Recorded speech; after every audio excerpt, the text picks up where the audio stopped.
October 16, 1931. 10:42 p.m. Lenox Avenue, Harlem. The music from the rhythm club spilled into the street, brass horns, laughter, the sound of Friday night in Harlem. Cars lined both sides of the curb. Women in fur-trimmed coats. Men in hats tilted low. The Great Depression was outside, everywhere else in America, but inside Harlem, life still dressed itself in dignity. At the corner of 142nd Street, a black Packard sedan slowed and stopped. Inside that car sat Arthur Flegenheimer. Most people never used his real name. They called him Dutch Schultz. He was 31 years old. Thick-necked, paranoid eyes. The kind of man who treated loyalty like a rented coat, useful until the weather changed. Dutch controlled bootlegging in the Bronx and parts of Manhattan. He strangled speakeasies, hijacked trucks, bribed cops, owned judges, and killed anyone who hesitated. But that night he was looking at Harlem. And Harlem was not his. Not yet. Dutch tapped his cigarette on the dashboard and nodded toward the street vendors, the clubs, the men talking on stoops. "That's money walking around," he said to his driver. "Money that just doesn't know it belongs to me yet." Harlem's numbers racket, the policy game, brought in millions during the Depression. Nickels, dimes, quarters from barbers, waitresses, porters, preachers, gamblers, and grandmothers. It was a poor man's stock market. It paid rent. It paid light bills.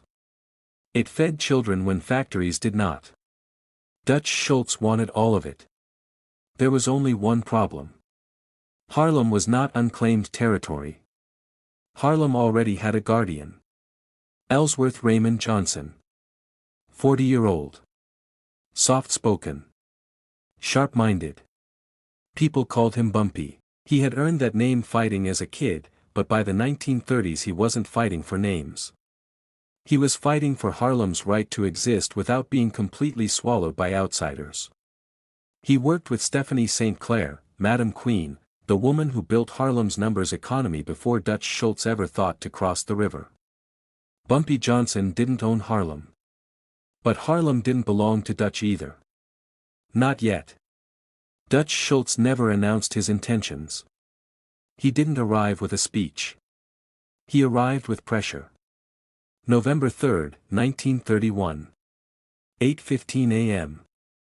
A barbershop on 7th Avenue. 3 of Dutch's men walked in and locked the door behind them. No shouting. No theatrics. Just quiet voices and a simple message. "From now on, your policy slips get bought from us." When the owner hesitated, one of the men broke the glass display case with the butt of his gun. The conversation ended. By the end of that week, 5 policy stations were burned. 2 runners were beaten badly enough to limp for months. 1 disappeared completely. Dutch Schultz wasn't just taking a business. He was delivering a sermon: there's no such thing as your territory. Only mine. Word traveled quickly in Harlem. Not through newspapers. Through whispers in churches and back rooms. Through doormen, musicians, waitresses, and elevator operators. And eventually, it reached a brownstone apartment where a man with deep eyes and a careful smile sat reading a book of poetry. Bumpy Johnson closed the book.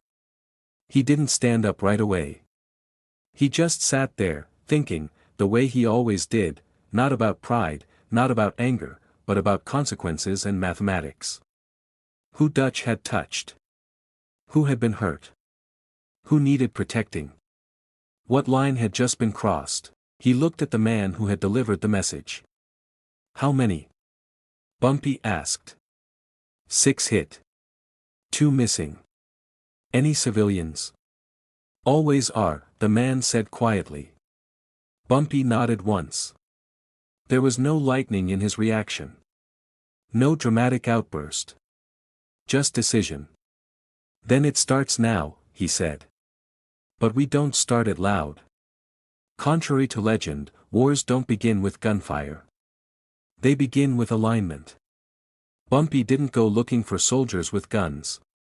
He went looking for shopkeepers, church elders, numbers bankers, waitresses, porters, and street organizers. Harlem didn't need muscle first. It needed unity. He walked into smoky back rooms and clean kitchens. He sat on stoops. He spoke quietly. Dutch Schultz is coming. He will not stop. He will not share. He will not respect you. And every time he finished, the answer was the same: we're with you. Not because Bumpy promised safety. Harlem didn't believe in fairy tales. They chose him because he understood Harlem wasn't just revenue. It was home. Dutch believed numbers were numbers. He didn't see church hats, jazz clubs, funeral homes struggling to pay for caskets, children with arithmetic scribbled on brown paper because they were working policy slips after school. He saw profit margin. He assumed Harlem would bow the way the Bronx did. He assumed wrong. Because for the first time in his career, Dutch Schultz wasn't fighting another gangster. He was fighting a community tied together by survival. And standing at the center of it was Bumpy Johnson. Not waving a flag. Not declaring himself king. Just saying one simple thing: you don't get to walk in here and take everything, without a fight. Here is what most people misunderstand about the coming conflict: Bumpy Johnson did not defeat the Mafia. He did not crush Dutch Schultz's empire. He did not become ruler of New York. That is mythology. What actually happened is quieter and far more dangerous. Bumpy didn't bow. He did not submit. He did not hand over Harlem. He did not disappear when the Mafia grew larger and more organized. He forced them to deal with him. Not as a servant. As a factor. A variable. A man who could not be erased without consequences. And in the underworld, that is sometimes more powerful than victory. Where other mobsters negotiated, Dutch broke bones.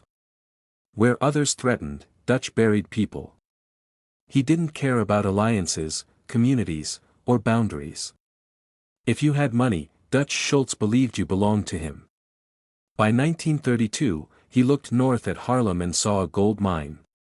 Tens of millions of dollars moving through the numbers racket every year, controlled largely by black bankers and local runners, people who lived there, people who knew the streets, people who were part of the community. Dutch Schultz didn't see community. He saw unclaimed profit. He began quietly. First, bribes to crooked cops. Then, payments to judges.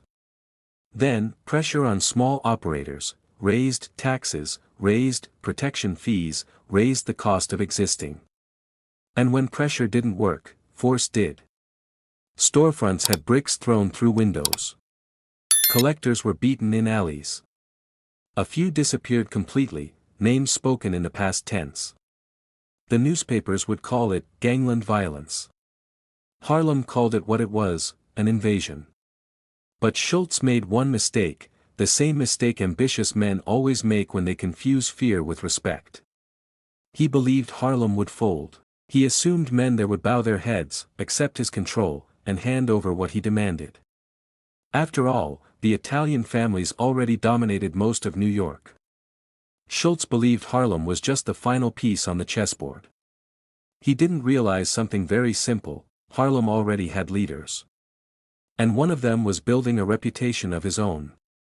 Ellsworth Raymond Bumpy Johnson. When Dutch Schultz tried to take Harlem, the war didn't begin with gunfire. It began with a refusal. A refusal to pay tribute. A refusal to hand over control of the numbers. A refusal to accept that Harlem belonged to anyone but Harlem. Dutch Schultz looked at that refusal and saw disrespect. Bumpy Johnson looked at Schultz and saw something else entirely, a man who thought terror made him invincible. Late 1933, the lines were drawn. Phone calls stopped resolving disputes. Negotiations ended. The quiet pressure campaign turned loud. Gunshots in the dark. Cars creeping slowly down Lenox Avenue with headlights dimmed. Men walking into bars and not walking out again. New York police referred to it as a turf conflict. They didn't understand. To Schultz, it was business. To Harlem, it was survival. And right in the middle of that storm stood Bumpy. Not claiming victory. Not pretending to be unstoppable. But refusing, simply refusing, to bow. Because this wasn't yet about whether Bumpy could defeat the Mafia. That was never the question. The real question was simpler: would he let anyone put a leash around Harlem's neck? Dutch Schultz believed the answer would eventually be yes. He had money. He had police in his pocket. He had judges on his payroll. He had an army of gunmen willing to shoot first and not ask questions later. But what he didn't have, what he would never have, was legitimacy among the people whose lives he was trying to control. And that's where the war truly began. Not with bullets, but with pride, territory, and the knowledge that some places don't belong to outsiders no matter how much muscle they bring. And in the weeks ahead, the conflict would no longer be rumor or pressure or whispered threats. It would become something else entirely. Public. Bloody. Unavoidable. Because Dutch Schultz would soon discover that Bumpy Johnson wasn't trying to be a hero, and he wasn't trying to be a martyr. He was trying to make one thing undeniably clear: you could invade Harlem. You could threaten it. You could even spill blood on its streets. But no one, not even the Mafia, would ever make Bumpy Johnson bow his head. Winter, 1934. Harlem wasn't quiet anymore.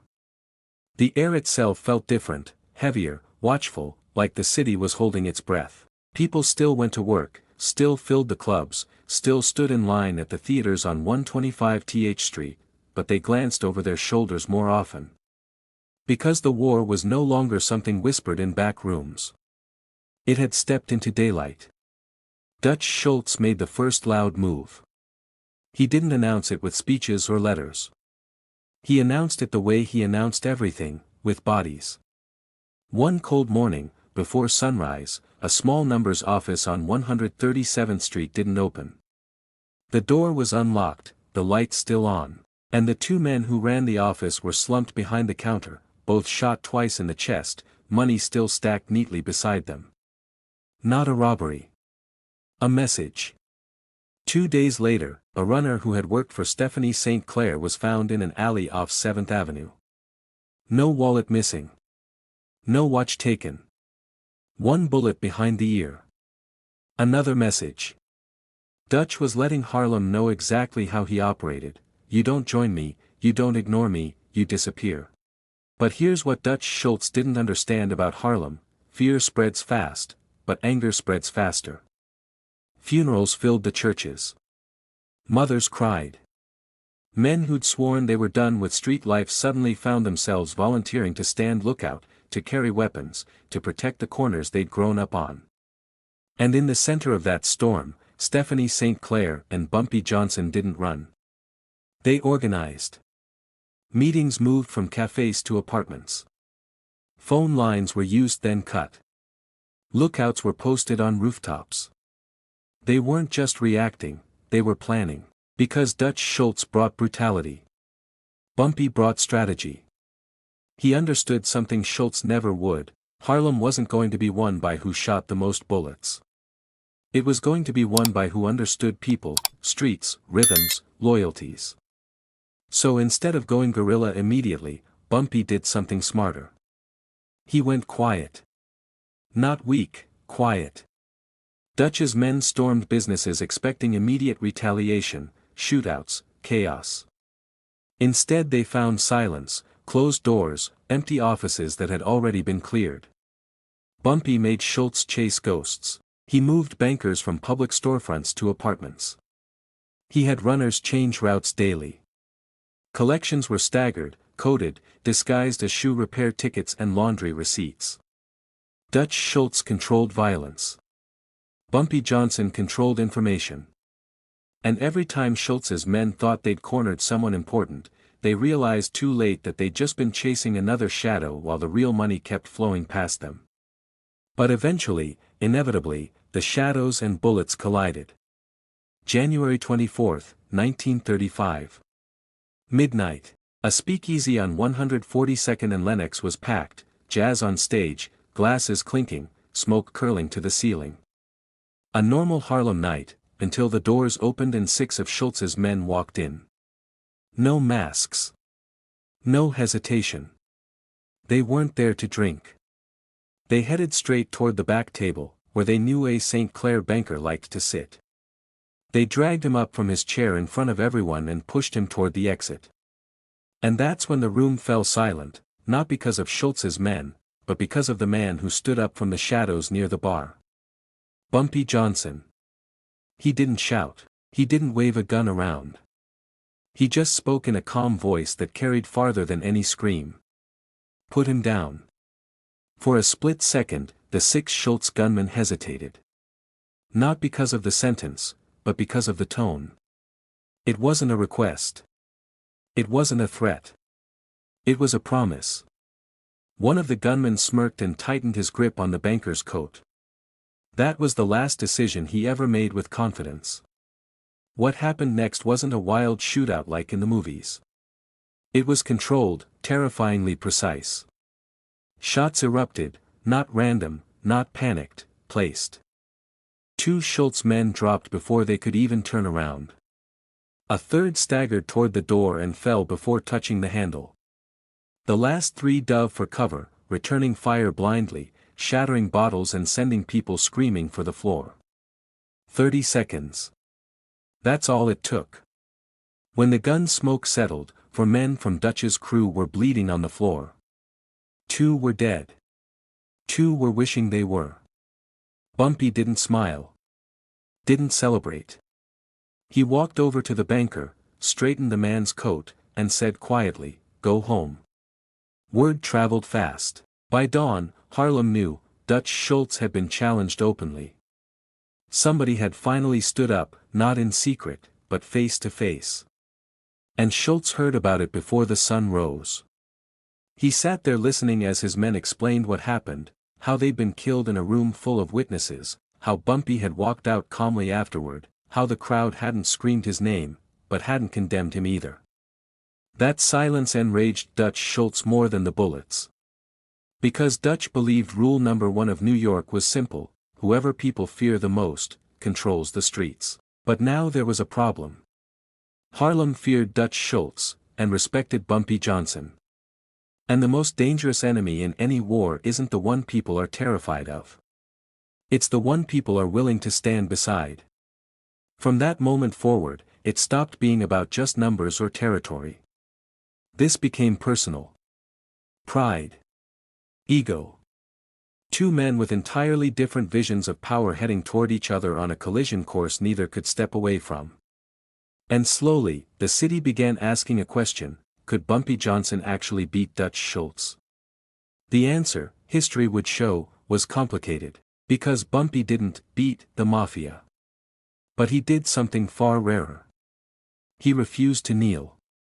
And in the world these men lived in, where most people eventually bent to someone, sometimes refusal is louder than victory. Harlem didn't wake up to war with sirens and headlines. It crept in quietly. A wrong turn here. A late-night knock there.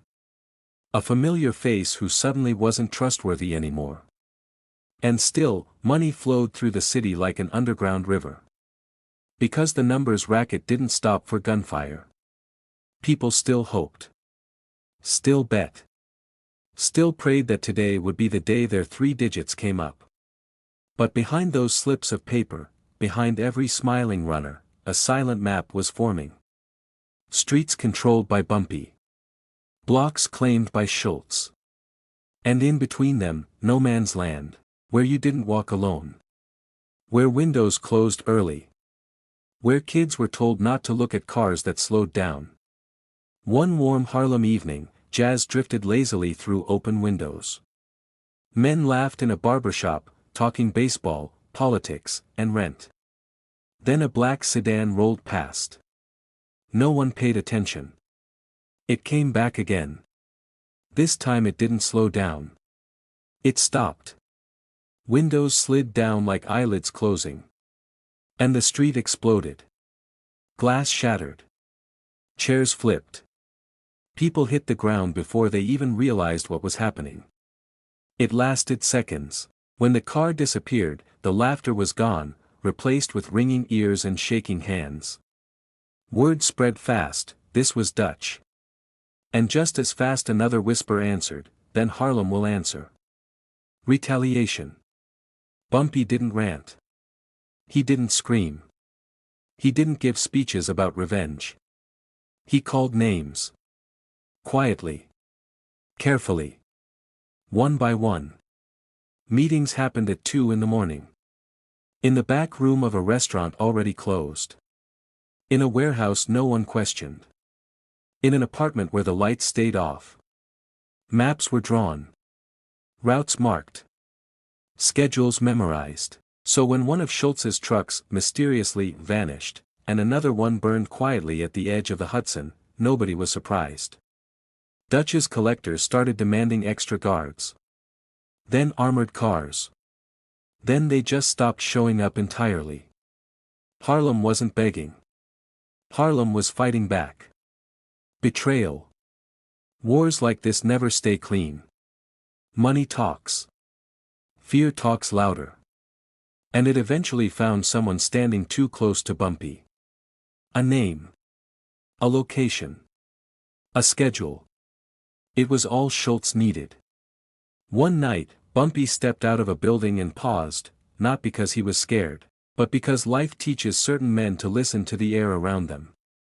It was too quiet. No distant conversation. No passing taxi. No natural city noise. Just stillness. And then it came. Gunfire ripped through brick and metal. Sparks flew from the walls. The street lit up with the staccato of automatic weapons. Men dove for cover. A bullet tore through Bumpy's hat brim. Another shattered a streetlight. And through it all he crawled behind a car, jaw clenched, mind clear. The ambush was precise. Too precise. Someone had talked. He survived, barely, but something inside him hardened that night. From then on, Bumpy stopped assuming loyalty. He started verifying it. Enter the Italians. Dutch Schultz believed Harlem was his only problem. He was wrong. While bullets were flying uptown, another group was watching from dark mahogany tables and smoky restaurants, the Italian Mafia. Not loud. Just watching. Calculating. To them, Dutch Schultz had become something dangerous to their business model, unpredictable. He argued with judges. Threatened politicians. Made enemies faster than he made alliances. And in organized crime, unpredictability is a liability. So when the Harlem War dragged on, the Italians made a quiet decision: let Schultz and Bumpy bleed each other, and then take whatever is left. Cold. Simple. Efficient. And slowly, they began absorbing Schultz's networks. Piece by piece. Contact by contact. Territory by territory. Schultz didn't realize it yet, but his empire was already leaking from the inside. One evening Bumpy sat in a dimly lit room, cigarette burning slowly between his fingers. He wasn't thinking about the last ambush. Not even Dutch Schultz. He was thinking bigger. He realized something that most men in war never do: this isn't just about Dutch. Dutch was loud. Dutch was violent. But Dutch was not the final enemy. Behind him, there was a quieter power. Older. Richer. Far more patient. The Mafia. And Bumpy understood the truth: he might win battles against Schultz. But a larger storm was moving in. So he adjusted. He didn't bow. He didn't surrender Harlem. But he stopped pretending the fight was fairy tale simple. He knew the next moves would require more than bullets. They would require something far harder: respect without submission. And the city held its breath, because everyone felt it.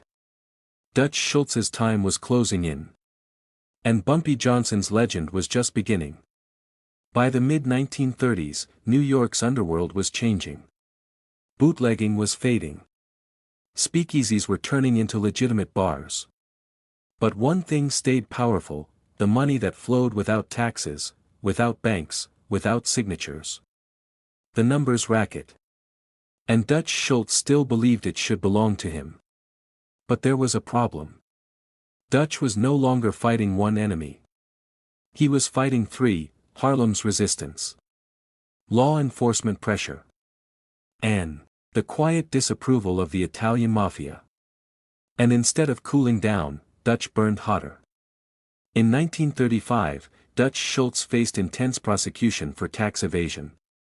Not minor charges, life-destroying charges. He had escaped once through legal acrobatics and jury manipulation. But now, prosecutors like Thomas Dewey were building an iron cage around him. Dutch became obsessed. His men said he stopped thinking clearly. He ranted. He paced. He talked more about judges and prosecutors than territory and business. Then came the moment that sealed his fate. Dutch Schultz announced that he had a solution: he wanted Thomas Dewey assassinated. Not threatened. Not bribed. Killed. But in organized crime, there were rules, brutal rules, yes, but rules nonetheless. And killing a high-profile government prosecutor, that wasn't just a crime. That was asking for war with the United States government. So Dutch brought the idea before the National Crime Syndicate, the Commission. The room was filled with names that whispered through American history: Lucky Luciano, Meyer Lansky, Albert Anastasia. Other bosses who didn't raise their voices unless blood was already on the floor. They listened to Dutch's plan. And then they made their decision: no. Not because they cared about Dewey. But because Dewey alive meant pressure, Dewey dead meant apocalypse. Dutch Schultz did something you never do in that world: he ignored the commission. He said he'd go ahead and do it anyway. And in that instant, his death warrant was signed. While Dutch fought legal ghosts and invisible enemies, Harlem shifted. Collectors stopped seeing his men on some blocks. Contacts began answering Italian phone calls instead of Dutch's. Money that used to flow to Dutch started changing direction. And Dutch finally realized the truth: he wasn't conquering Harlem anymore. He was bleeding out trying. His temper worsened. Meetings turned into shouting matches. Partners began quietly packing their bags. And somewhere in Harlem, Bumpy Johnson watched calmly. The commission had a straightforward rule: when someone becomes too dangerous, you remove the danger. No press release. Just a quiet decision made over cigarettes and espresso: Dutch Schultz had to go. He had defied orders. Attracted too much attention. Endangered everyone with his plan to kill Dewey. Made too many enemies to count. And there was one more reason no one said out loud: he had become uncontrollable. In organized crime, uncontrollable men don't retire. They get buried. Here's the part people often miss: Bumpy Johnson did not fire the bullets that killed Dutch Schultz. He didn't need to. He had already done his part by refusing to submit. Holding Harlem together. Proving Schultz couldn't break the community. Bumpy didn't beat the Mafia. But he forced history to bend differently in Harlem. He showed the Italians something valuable: Harlem couldn't be ruled like just another neighborhood. If you wanted Harlem money, you were going to have to deal with Harlem men. And that understanding would shape the next phase of Bumpy's life. October 1935. Dutch Schultz sat in a Newark restaurant called the Palace Chop House, and didn't know he was already a dead man walking. October 23, 1935. Newark, New Jersey. A cold evening.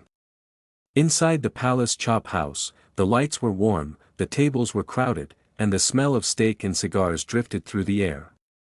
At one table sat a man who had survived more ambushes, investigations, betrayals, and headlines than anyone thought possible: Dutch Schultz. He laughed loudly. He drank heavily. He spoke like a man who still believed he could outrun consequences. But outside the restaurant, consequences were already walking toward him. When the Mafia makes a decision, it simply acts. The order had gone out, Dutch Schultz had become too loud, too reckless, too dangerous. He had threatened the balance everyone depended on. And balance, in that world, is sacred. So while Dutch was inside arguing plans and bragging about the future, assassins stepped out of a car and into history. It happened fast. The bathroom door opened. Men moved with practiced calm. Not dramatic shouting.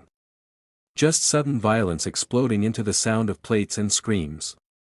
Dutch Schultz was hit. So were members of his crew seated nearby. Chairs crashed. Glass shattered. People dove under tables. And Dutch, the man who thought he could defy crime bosses and the government at the same time, slumped to the floor. He didn't die right away. He lingered as doctors tried to save him. But life was already stepping away. He died the next day, October 24, 1935. The newspapers wrote it in big confident letters. The underworld acknowledged it in silence. The Dutch Schultz era was over. Here's the truth about power: it doesn't disappear when a man dies. It waits to see who has the courage to walk over and claim it. And almost instantly, the Italian Mafia stepped in. They absorbed Schultz's operations. Territories were reassigned. Profits redirected. Debts called in. Dutch's men either disappeared, or switched loyalties with practiced survival instinct. For Bumpy Johnson, his victory was measured in this: Harlem did not break. Bumpy Johnson didn't beat the Mafia, but he outlasted Dutch Schultz without surrendering his dignity or handing Harlem over in fear. And when the Italians took control after Dutch's death, they didn't simply march into Harlem and declare ownership. They had already learned a lesson: if you want Harlem, you're going to have to sit down with Harlem. And the man at that table was Bumpy Johnson. Stories later exaggerated things. Some turned Bumpy into a mythic crime superhero. Some painted him as pure villain. The truth is more compelling than fiction: he didn't defeat them. But he refused to bow. And in a world designed to break men like him, that, in itself, is a kind of victory. Dutch Schultz was gone. And the next hands were wearing Italian rings. Late 1935. A back room. Cigarette smoke so thick it looked like fog. Across the table sat representatives of the Italian Mafia. Across from them, Bumpy Johnson. He came to establish that Harlem wasn't a prize to taken, but a home, and homes have guardians. The Italians also didn't want violence, they wanted order. And Bumpy, a man who had spent his life inside the cracks of America's promises, gave his conditions. He said Harlem mustn't be terrorized. Unlike Dutch Schultz, Bumpy understood that you don't rule Harlem against its people. Bumpy walked away as a black man in America who refused to bow his head. Power is rarely about victory. Most times, it's about how you stand when someone bigger than you tells you to kneel. That's why Harlem remembers him till today. If this story pulled you in, don't just scroll away. Subscribe if you want more stories like this. Like the video and drop a comment below. Did Bumpy win? Or did he simply refuse to lose? The conversation definitely doesn't end here, it continues with you. Until the next story, remember, some people rule by fear and money. But history never forgets the ones who refuse to bow.